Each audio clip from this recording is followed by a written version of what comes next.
하나님 말씀 누가복음 22장 39절로 44절입니다. 제가 읽습니다. 예수께서 나가사 습관을 따라 감람산에 가시매 제자들도 따라갔더니 그곳에 이르러 그들에게 이르시되 유혹에 빠지지 않게 기도하라 하시고 그들을 떠나 돌 던질 만큼 가서 무릎을 꿇고 기도하여 이르시되 아버지여 만일 아버지의 뜻이거든 이 잔을 내게서 옮기시옵소서. 그러나 내 원대로 마시옵고 아버지의 원대로 되기를 원하나이다 하시니 천사가 하늘로부터 예수께 나타나 힘을 더하더라.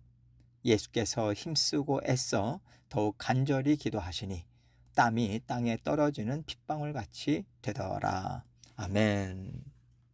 하나님께서 예수님을 이 땅에 보내셨습니다. 하나님의 아들을 보내신 거예요.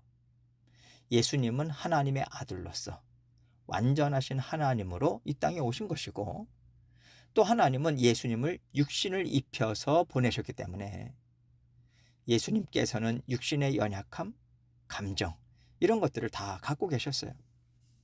그런데 사람과 다른 것은 죄가 없으시다는 거죠.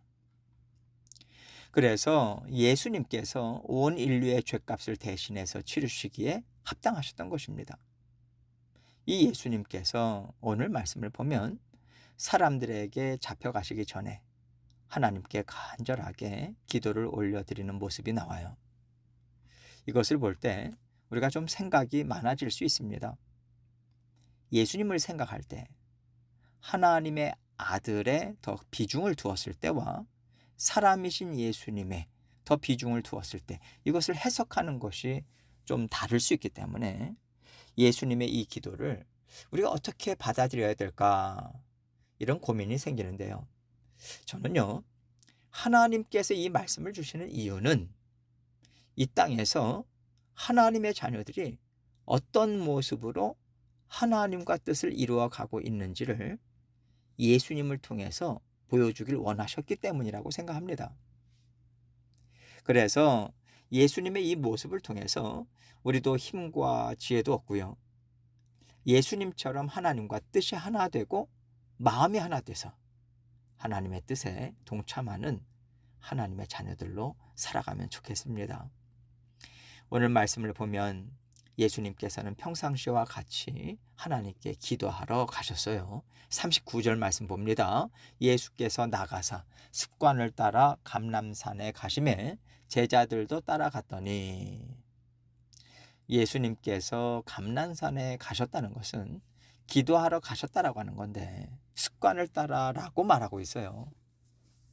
예수님께서 공생의 사역 동안에 기도하는 것을 얼마나 중요하게 여기셨는지를 알 수 있는 대목인 거죠. 습관이 된다는 건요, 그 일을 중요하게 생각한다는 거잖아요. 그렇지 않으면 지속적으로 할 수가 없는 거죠.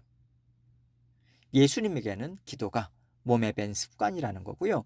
예수님은 항상 기도하시더라. 이런 의미를 나타내고 있습니다.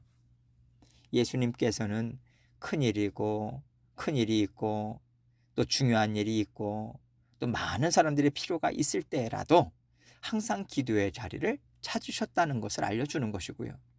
이것을 통해서 우리도 기도는 모든 일들 중에 가장 중요한 일로 자리 잡아야 된다는 것을 깨닫게 돼요. 기도는요, 시간이 있으면 하는 게 아니라 시간이 있고 없고와 상관없이 항상 먼저 하나님께 기도를 드려야 그 다음 일들도 이루어 갈 수 있다라는 이 사고방식을 우리가 갖는 것이 정말 중요합니다. 예수님께서 기도하실 때 제자들도 함께 기도하지 않았겠어요? 그러니까 제자들도 따라간 건데 40절로 41절을 봅니다. 그곳에 이르러 그들에게 이르시되 유혹에 빠지지 않게 기도하라 하시고 그들을 떠나 돌 던질 만큼 가서 무릎을 꿇고 기도하여. 다른 때와는 다른 것이 뭐냐면 제자들에게 유혹에 빠지지 않게 기도하라라는 말씀을 주시는 거예요. 유혹에 빠진다는 말은 시험에 드는 것을 말하는데 예수님은 제자들이 염려가 되는 거죠. 조금 있으면 가룟 유다가 사람들을 데리고 와서 예수님을 잡아갈 것이기 때문에 그 일을 본 제자들이 놀라고 또 실망하고 낙심하고 이렇게 시험에 들 수 있기 때문에 그것을 대비해서 기도하라, 이 부탁의 말씀을 주고 계시는 거예요. 그리고 예수님은 좀 떨어진 곳에 가셔서 간절하게 기도하시는 거죠.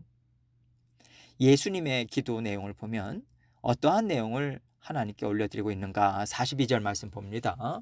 이르시되 아버지여, 만일 아버지의 뜻이거든 이 잔을 내게서 옮기시옵소서. 그러나 내 원대로 마시옵고 아버지의 원대로 되기를 원하나이다 하시니. 이 기도의 내용을 보면 예수님의 심정이 느껴져요. 예수님께서 사람들에게 끌려가서 고문당하시고 십자가에 달리실 일을 생각하면요, 너무 두려우신 거예요. 생각해 보세요. 그 당시에 십자가형은 로마 제국이 아주 죄질이 안 좋은 죄수들에게 내려서 모든 사람들에게 경고를 주는 형벌이었습니다. 그 시대에 태어나고 자라셨기 때문에 예수님도 십자가 형벌을 당하는 사람들을 보셨을 거예요. 십자가에 달린 죄수들이 얼마나 힘들어하고 고통스러워하는지, 또 죄수들을 바라보면서 사람들이 저주하고 욕설을 퍼붓고 고개를 흔들고 비웃는지를 잘 알고 계세요. 그 당시에 십자가 형틀로 매다는 것은 사람들이 많이 다니는 길거리에 그렇게 매달았거든요.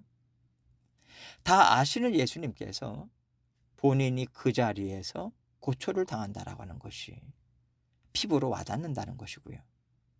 이것이 바로 육신의 연약함을 갖고 계신 예수님의 인성을 드러내는 거죠. 예수님께서는 하나님의 선하신 뜻을 이루기 위해서 이 땅에 오셨고요. 그 뜻을 이루기 위해서 지금까지 잠잠히 순종하는 길을 걸어오셨습니다. 하나님의 선하신 뜻에 순종하고 하나님 선하신 뜻을 이루는 것이 예수님의 원함이고 소원인데, 그 일이 막상 눈앞에 벌어질 생각을 하시니까 육신의 연약함이 막 일어나는 거예요. 두렵다. 할 수만 있으면 이 방법을 좀 피해서 십자가 형벌이 아닌 조금 낮은 형벌이라도, 또 다른 길로라도 하나님께서 인류를 구원하시는 또 다른 방법은 없을까? 이런 생각이 드는 거죠. 그래서 마지막으로 예수님께서 하나님께 간절하게 간구하는 것입니다. 친밀함이라는 게 이런 것 같아요. 예수님께서는 하나님의 뜻을 잘 알고 계십니다.